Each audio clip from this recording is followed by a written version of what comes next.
Hey friends, welcome back to Huge Head Studio. My name is Robbie, and now that my middle-aged Mutant Ninja Turtle sculpts are done, I started thinking about other beloved characters and what they might look like if they aged poorly.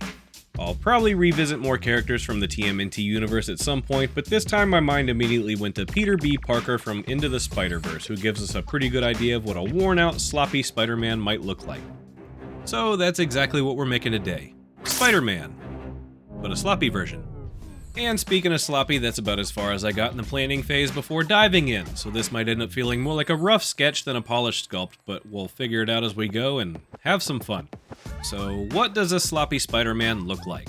I'm thinking a stretched out suit with a nice hairy beer belly hanging out and absolutely no urgency to save anybody. The kind of Spider-Man who probably thinks that fighting crime can wait until after this episode is over. His activities include less swinging through the city and more shuffling to the fridge, so yeah, priorities have shifted, and with great power comes a lot of snacks and Netflix, I guess. If you've watched any of my other videos, you'll notice that I usually use aluminum foil to bulk up the body of the sculpt, and then I cover it with a thin layer of polymer clay. I usually use Sculpted. But for this one, I wanted to push the proportions a bit and give him more caricatured features, like long, skinny limbs to make him look weak and unintimidating compared to Spider-Man's usual superhero build. But with the long, skinny arms and legs, there's no need to bulk up this character, and they should also help the belly stick out even more. If you can't tell by the name of the channel, I love caricatures, so I really enjoy exaggerating features and focal points, and honestly, caricatures come with a built-in excuse. If I mess something up, I can just say it was the plan all along. And that's the beauty of art, thanks to Marcel Duchamp. If a urinal repurposed as a fountain can be considered art, then so can my crappy sculpture. So instead of covering a foil base with a thin layer of Sculpey, I just slap the clay right onto the armature wire and start building up the body based on what I think anatomy should look like, instead of consulting the handful of anatomy books that are sitting on a bookshelf literally right behind me. I said at the start, we're winging this thing, and when we wing it hard. I then sculpt his cheeks and really get in there with a tool to make sure we have optimal crack definition, and then continue adding little muscle details to his thighs. Next, I add some little rolls of clay logs that I chop the ends off of to make his feet and then blend them into the legs. After that, I start adding globs of clay to the arms to build up each muscle, blending everything into the arms as I go. This is a sloppy Spider-Man, so we're not copying any of the main Spider-Man movie builds. Like, Tobey Maguire was that classic muscular V-shape, and Andrew Garfield was tall and lean, and then Tom Holland, well, he's basically just a mini Tobey. But I don't want any of those. I want a long and lanky, skinny fat Spider-Man with the kind of build that one achieves through a strict diet of beer and Hot Pockets. So I squished a big ball of clay onto the stomach and blended it in to make a nice droopy beer belly to hang over his pants. I followed that up with some man pecs that maybe once looked nice and muscular, but the lack of web swinging has allowed gravity to do its worst over time. After that, I poked a little hole to make a big old belly button and then added some more strips of clay and blended them into the back just to give us a wee bit of back fat, which happens to the best of us. Next up are the hands, which are interesting. One of the joys of skipping the planning phase, as well as building anatomy from memory instead of consulting references, is that you end up with weird proportions that even the caricature excuse struggles to explain. In this case, it's the arms. They're really long. And then once I added the hands, it only got worse, and now his arms look even longer. So now not only do we have a sloppy Spider-Man, he's apparently a knuckle-dragging sloppy Spider-Man.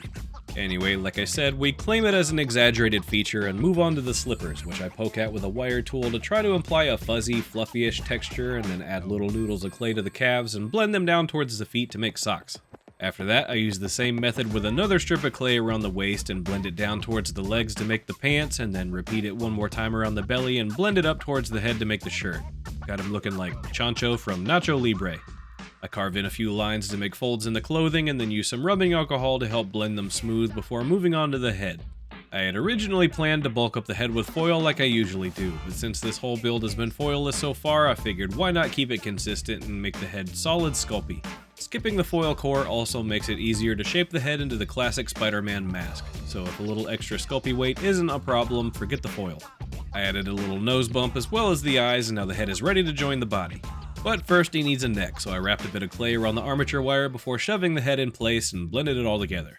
As you can see, I'm using two different kinds of Sculpey here. For the hands and head, I use Super Sculpey because it's firm and it won't pick up all the little imperfections like fingerprints while sculpting as easily as the other white clay, which is Sculpey 3. Sculpey 3 is much softer and more likely to pick up the imperfections while sculpting, but I find it a lot easier to blend.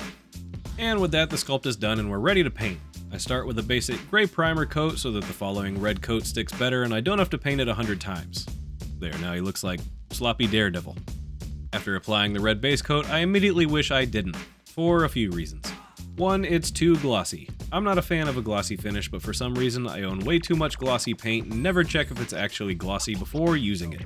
So now I just have to hope that the highlights and lowlights and other details to come will tone it down a bit. Reason 2, the red just eats the character alive. I can barely see anything else. So to fix it, I simply start painting in all the different sections of color like you would with flatting in a digital painting or a comic. Which, if you're not familiar, is where you separate all the different sections or elements into different colors.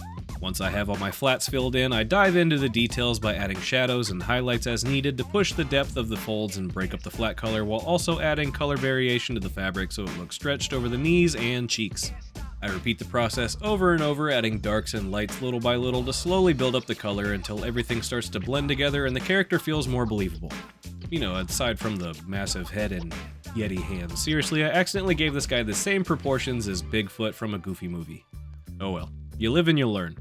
I also spent most of the painting process feeling like something was off, like the whole thing was missing something. And then it finally hit me. The suit didn't have its black webbing design yet. Sometimes my brain just can't fill in the blanks the way I want it to, so I went ahead and painted in the spider logos on his chest and back to help my slow little brain catch up and actually visualize the final product. While that dries, I move on down to paint his slippers with Captain America's logo, because it just feels wrong. I can only imagine how annoyed Tony Stark would be to see him wearing these instead of a pair of Iron Man slippers. But this version of Spider-Man has clearly lost his way, so the Captain America slippers feel like something he just threw on, like leftover Avengers merch that just happened to be there. After that, I added some color variation to the belly to make it look more three-dimensional and then painted on a bunch of little hairs, which also feels wrong. And itchy. Anyway, with most of the painting done, I'm ready to move on to the web design. I start with sketching a few lines with a pencil to get the spacing somewhat right and then go over them with a black micron.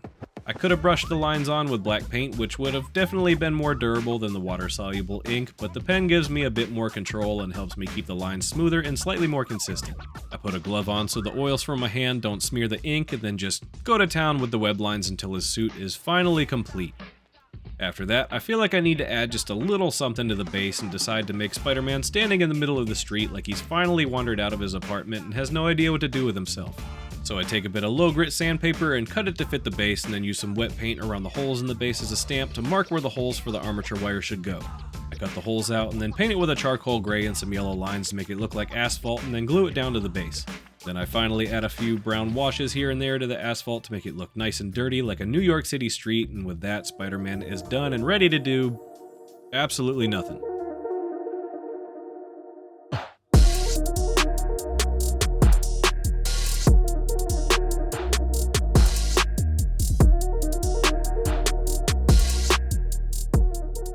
Well, I sure do appreciate you hanging out with me for this dumb little project. I don't know about you, but I am definitely whelmed by this Spider-Man. But they can't all be great, and no practice is truly wasted, so we'll see if we learn something from the flaws in this project and make something super cool with the next one. If you care to see more, be sure to like and subscribe so you can see what I get into next, but that's all for now, so thanks for watching, and I'll see you on the next one.